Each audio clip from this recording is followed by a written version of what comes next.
ദക്ഷിണ കാശി എന്നാണ് കൊട്ടിയൂരിനെ അറിയപ്പെടുന്നത്. ആ കൊട്ടിയൂരിൽ വൈശാഖ മഹോത്സവം നടന്നുകൊണ്ടിരിക്കുകയാണ്. 27 ദിവസത്തെ ഉത്സവമാണ്. പിന്നെ നടത്തിപ്പ് സംബന്ധിച്ച് പഞ്ചായത്ത് യോഗം വിളിച്ചു, മലബാർ ദേവസ്വം ബോർഡ് യോഗം വിളിച്ചു, ജില്ലാ കളക്ടർ യോഗം വിളിച്ചു. ആ യോഗങ്ങളിലെല്ലാം ഞങ്ങളെല്ലാം ആളുകൾ ആവശ്യപ്പെട്ട നിർദ്ദേശങ്ങളെല്ലാം പരിഗണിച്ച് ചില തീരുമാനങ്ങൾ എടുത്തിരുന്നു. പക്ഷേ ഇപ്പോഴും വലിയ പ്രതിസന്ധികൾ. 35 ലക്ഷത്തിലധികം തീർത്ഥാടകർ നമ്മുടെ രാജ്യത്തിൻ്റെ വിവിധ പ്രദേശങ്ങൾ, തിരുവനന്തപുരത്തു നിന്ന് ആളുകൾ, തമിഴ്നാട്ടിൽ നിന്ന്, കർണാടകത്തിൽ നിന്നൊക്കെ വിവിധ നിലകളിലുള്ള ആളുകൾ അവിടെ വരുന്നുണ്ട്. അവിടെ അടിസ്ഥാന സൗകര്യങ്ങൾ ഒരുപാട് അഭാവം ഇപ്പോൾ അനുഭവിച്ചുകൊണ്ടിരിക്കുകയാണ്. ഇതിൻ്റെ ഏറ്റവും പ്രധാനപ്പെട്ടത് ഗതാഗത കുരുക്കാണ്. 10 മണിക്കൂർ അവിടെ ഗതാഗത കുരുക്കിൽ പെട്ടുകിടന്ന ആളുകൾ, കോഴിക്കോട്ട് നിന്നൊക്കെയുള്ള ആളുകൾ എന്നെ വിളിച്ചു. അതിനാവശ്യമായ റോഡുകളുടെ വീതി കൂട്ടൽ, പാർക്കിംഗ് സംവിധാനങ്ങൾ ഉണ്ടാക്കണം, പോലീസിൻ്റെ ഫലപ്രദമായിട്ടുള്ള ഇടപെടലുകൾ വേണം. പിന്നെ ഒരു കാര്യം, വൈദ്യസഹായം വേണ്ടത്ര കിട്ടുന്നില്ല. ഒരു ഫാമിലി ഹെൽത്ത് സെൻ്റർ മാത്രമാണ്, അവിടെ തന്നെ ആവശ്യത്തിന് ഡോക്ടർമാരില്ല. ഹൈക്കോടതിയിൽ പോയിട്ടാണ് ഒരു ഡോക്ടറെ ഈ ക്ഷേത്രത്തിൻ്റെ പരിസരത്ത് നിയോഗിക്കാൻ ഉള്ള ഉത്തരവ് സമ്പാദിച്ചത്. ഒരു 100-150 ആളുകൾ ദിവസേന അവിടെ ബോധം കെട്ട് വീഴുന്നുണ്ട്. അത്ര തിരക്കുണ്ട്. ഞാനൊരു ദിവസം 2 ദിവസം അവിടെ പോയിരുന്നു.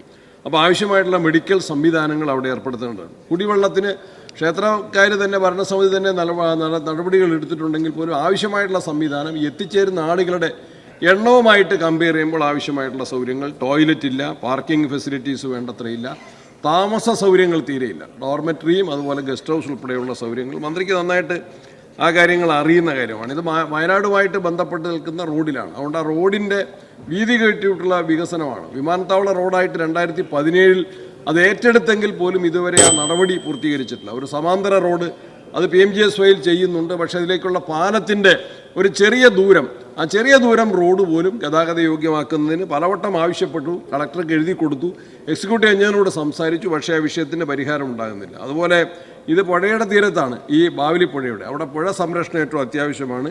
ഒരു ബണ്ട് കെട്ടിയിട്ടാണ് ഇപ്പോൾ ഈ അക്കരെ കൊട്ടിയൂരിലേക്ക് അവിടെ പോകുന്നത്. ആ ബണ്ടിന് പകരം പാലം വേണം. ഇതിനെ ഒരു നോട്ടിഫൈഡ് ഫെസ്റ്റിവലായി പ്രഖ്യാപിച്ചെങ്കിൽ മാത്രമേ ജനലക്ഷങ്ങൾ വരുന്ന ഈ തീർത്ഥാടകരായിട്ട് എത്തുന്ന ഈ ഉത്സവം നന്നായിട്ട് നടത്താൻ നോട്ടിഫൈഡ് ഫെസ്റ്റിവലായിട്ട് ഇതിനെ പ്രഖ്യാപിക്കണം എന്നാവശ്യപ്പെട്ടിട്ടുണ്ട്. അതുകൊണ്ട് ഇത്തരം കാര്യങ്ങൾക്ക് ന്യായമായിട്ടുള്ള പരിഹാരം ഉണ്ടാക്കണം, ആവശ്യമായിട്ടുള്ള നടപടികൾ സ്വീകരിക്കണമെന്ന് മന്ത്രിയോട് അവസാനമായിട്ട് പ്രത്യേകമായിട്ട് അഭ്യർത്ഥിക്കും. ബഹുമാനപ്പെട്ട പട്ടികജാതി പട്ടികവർഗ പിന്നോക്ക വിഭാഗക്ഷേമവും ദേവസ്വവും പാർലമെന്റ് ഒരു മന്ത്രി. സാർ, ബഹുമാനപ്പെട്ട MLA സണ്ണി ജോസഫുടെ ഉന്നയിച്ച വിഷയം ഏറ്റവും പ്രധാനപ്പെട്ട ഒരു കാര്യമാണ്. മലബാർ ദേവസ്വം ബോർഡിൻ്റെ കീഴിലുള്ള ഏറ്റവും പ്രാധാന്യമർഹിക്കുന്ന ഒരു സൂപ്പർ ഗ്രേഡ് ക്ഷേത്രം ആണ് കൊട്ടിയൂർ ക്ഷേത്രം. അങ്ങവിടെ പറഞ്ഞു, ദക്ഷിണ കാശി എന്ന് വിശേഷിപ്പിക്കാവുന്ന രീതിയിലുള്ള ഒരു വലിയ ക്ഷേത്രമാണ്. അവിടെ മെയ് ജൂൺ മാസങ്ങളിലാണ് 28 ദിവസങ്ങളിലായി നടക്കുന്ന വൈശാഖ മഹോത്സവം നടക്കുന്നത്. അപ്പോൾ ഈ മാസത്തിൽ അങ്ങവിടെ സൂചിപ്പിച്ച പോലെ അഭൂതപൂർവമായിട്ടുള്ള ഭക്തജന തിരക്കാണുണ്ടാകും. 35 ലക്ഷം ഭക്തരെത്തുമെന്ന് പറഞ്ഞു. പക്ഷേ അതിനുള്ള സൗകര്യങ്ങൾ അവിടെ വേണ്ടത്ര ഇല്ല എന്നാണ് അങ്ങവിടെ ചൂണ്ടിക്കാണിച്ചത്. അപ്പോൾ അതുമായി ബന്ധപ്പെട്ടുകൊണ്ട് മലബാർ ദേവസ്വം ബോർഡ് പ്രത്യേക യോഗം ചേർന്നു. ഞാൻ മനസ്സിലാക്കുന്ന അങ്ങും ആ യോഗത്തിലെല്ലാം പങ്കെടുത്തിരുന്നു എന്നാണ്. അതുപോലെ ലോക്കൽ ബോഡി യോഗം നടന്നു.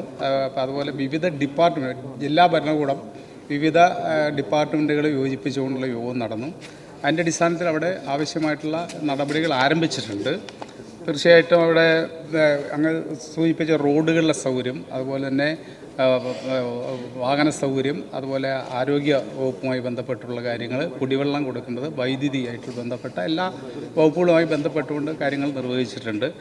അതുകൂടാതെ അവിടെ ഭൗതിക സാഹചര്യം വളരെ കുറവാണ്. അവിടെ പിന്നെ ദേവസ്വത്തിൻ്റെ ഗസ്റ്റ് ഹൗസ് ഉണ്ട്, അത് ചെറിയ സൗകര്യങ്ങൾ മാത്രമാണുള്ളത്. ആ ഗസ്റ്റ് ഹൗസിൻ്റെ സൗകര്യം കൂടുതൽ വർദ്ധിപ്പിക്കാൻ വേണ്ടിയുള്ള നടപടി സ്വീകരിക്കുന്നത്. അതോടൊപ്പം തന്നെ ക്ഷേത്ര പരിസരത്ത് വരുന്ന ആളുകൾക്ക് പ്രാഥമിക കൃത്യം നിർവഹിക്കാൻ പോലുള്ള സൗകര്യം പരിമിതമാണ്. അതുകൊണ്ട് ഇപ്പോൾ അവിടെ 10 മുറികളോട് കൂടിയിട്ടുള്ള ഒരു 3 ടോയ്ലറ്റ് ബ്ലോക്ക് നിർമ്മിക്കുന്നതിന് 34,59,000 രൂപ പ്രത്യേകമായിട്ട് അനുവദിച്ചിട്ടുണ്ട്. അതുപോലെ തന്നെ അവിടെ ഭക്തജനങ്ങൾ ക്യൂ നിൽക്കുന്ന ഒരു ബാരിക്കേഡ്, അതിൻ്റെ ഉൾഭാഗമൊക്കെ തന്നെ ശരിയാക്കണം. അതിന് 17,12,000 രൂപയും ഇപ്പോൾ അനുമതി നൽകിയിട്ടുണ്ട്, AS കൊടുത്തിട്ടുണ്ട്. അതിൻ്റെ പണി ഇപ്പോൾ ഈ ഉത്സവത്തിന് മുൻപ് നടക്കില്ല എങ്കിൽ പോലും ഭാവിയിൽ അവിടുത്തെ സൗകര്യങ്ങൾ വർദ്ധിപ്പിക്കാൻ വേണ്ടിയുള്ള ഇടപെടൽ നടത്തിയിട്ടുണ്ട്. തീർച്ചയായിട്ടും നോട്ടിഫൈഡ് ഫെസ്റ്റിവലായിട്ടത് ഇതിനെ മാറ്റണം എന്ന് അങ്ങ് ഇവിടെ സൂചിപ്പിച്ചിട്ടുണ്ട്. ആ കാര്യം നമുക്ക് പരിശോധിച്ച് തീരുമാനമെടുക്കാവുന്ന. ഇപ്പോൾ ആവശ്യമായിട്ടുള്ള ഭൗതിക സാഹചര്യങ്ങളെല്ലാം ഒരുക്കാൻ വേണ്ടിയുള്ള നടപടി സ്വീകരിച്ചിട്ടുണ്ട്. വിവിധ ഡിപ്പാർട്ട്മെൻറ്റുകൾ യോജിപ്പിച്ചുകൊണ്ട് പ്രവർത്തനം നടത്തുന്നുണ്ട്.